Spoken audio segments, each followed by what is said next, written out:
যিনি বিরহের শেষে রাধারানীর বিরহের শেষে যিনি রাধাকৃষ্ণের মিলন ঘটাচ্ছেন তিনি কিন্তু সব জায়গায় ঝগড়া বাঁধিয়ে দেন।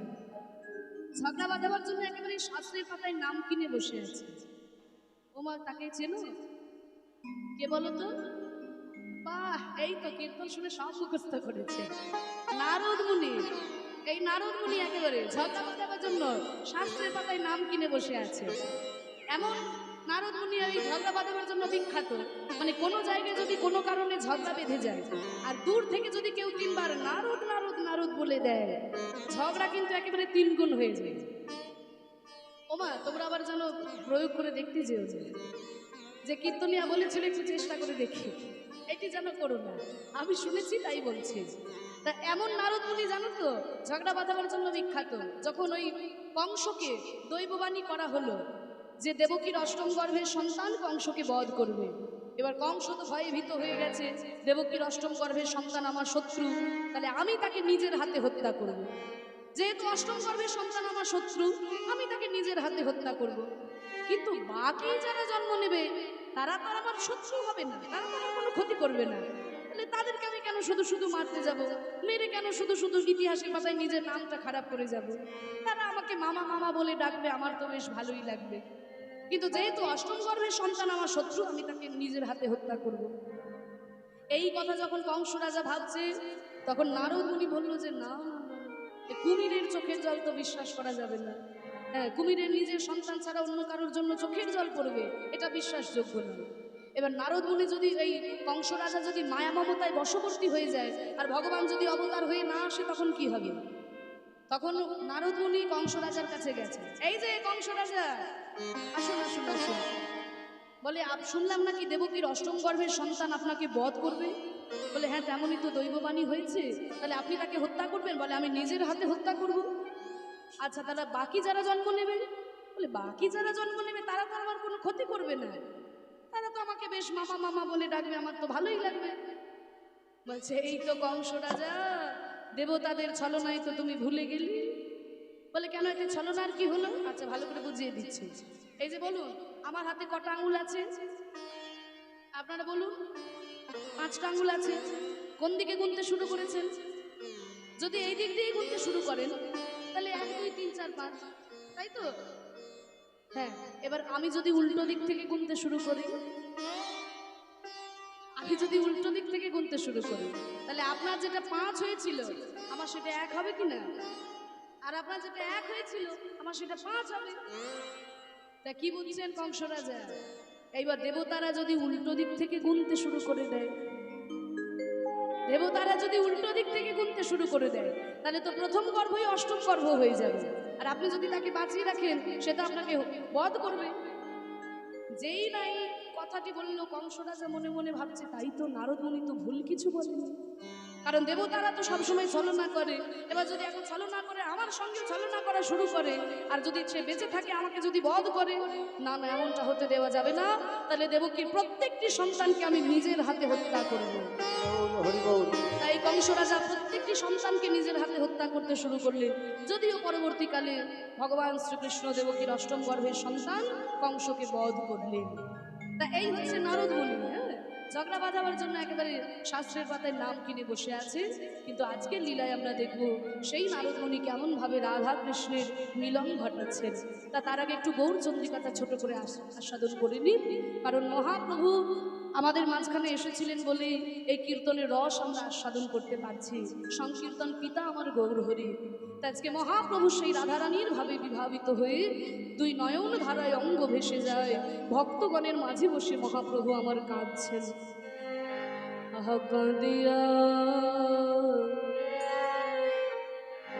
রজনী পোহায় আমার গোরা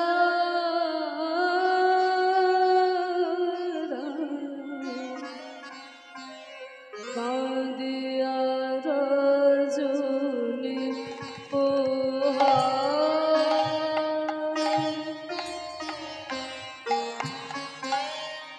গোরা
গম্ভীরার মধ্যে কাঁদছেন মহাপ্রভু।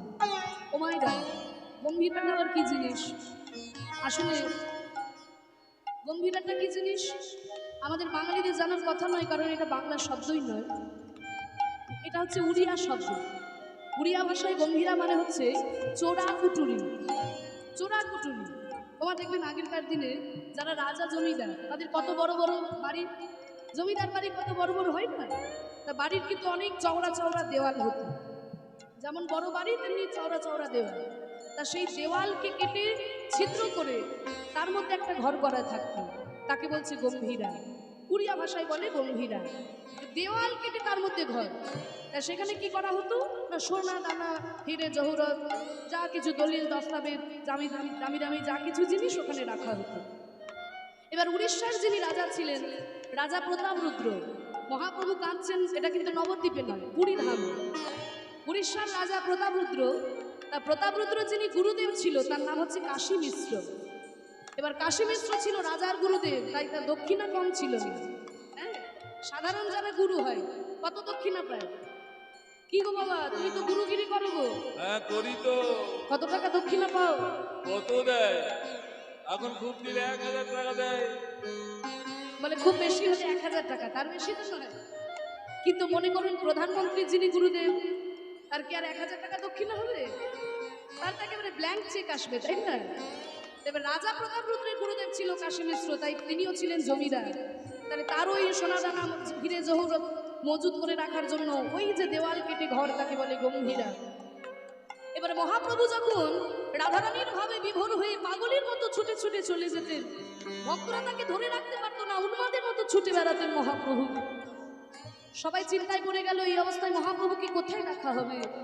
কাশী মিশ্র বলল, শোনো, মহাপ্রভুকে আমার এই গম্ভীরার মধ্যে রাখা হোক, কারণ মহাপ্রভু হচ্ছে আমাদের কাছে রত্নের স্বরূপ, আর রত্নকে তো রত্নের ঘরেই রাখতে হবে।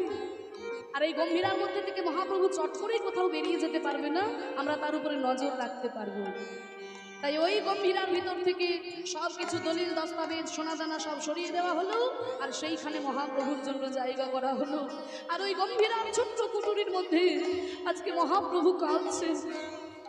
গম্ভীরা ভেতরে আমার গোড়ারায় কাঁদিয়া রজনী পোহার সরবের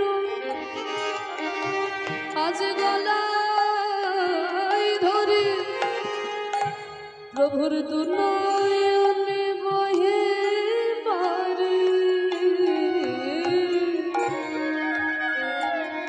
স্বরূপের গলায় ধরে, স্বরূপটাকে স্বরূপ দামোদর। হ্যাঁ, ভক্তরা বলেনি স্বরূপ দামোদর ছিলেন পূর্বজন্মে রাধারানীর সখী ললিতা। তাই যখন রাধারানীর তীব্র বিরহের সময় ললিতার গলা জড়িয়ে ধরে কাঁদতেন, আজকে মহাপ্রভু স্বরূপকে দেখে ভাবছে ললিতা আজকে স্বরূপের গলায় জড়িয়ে ধরে কাঁদছে। স্বরূপের ওই গলায় ধরে ওরে ললিতারে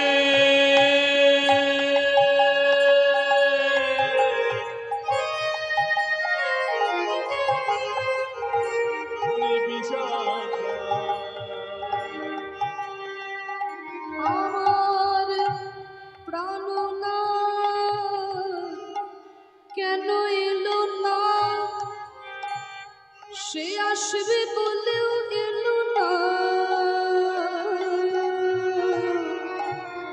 বল বল কেন এলো না, কেন এলো না, এলো না, কেন এলো না, বলিল না, আসিল না।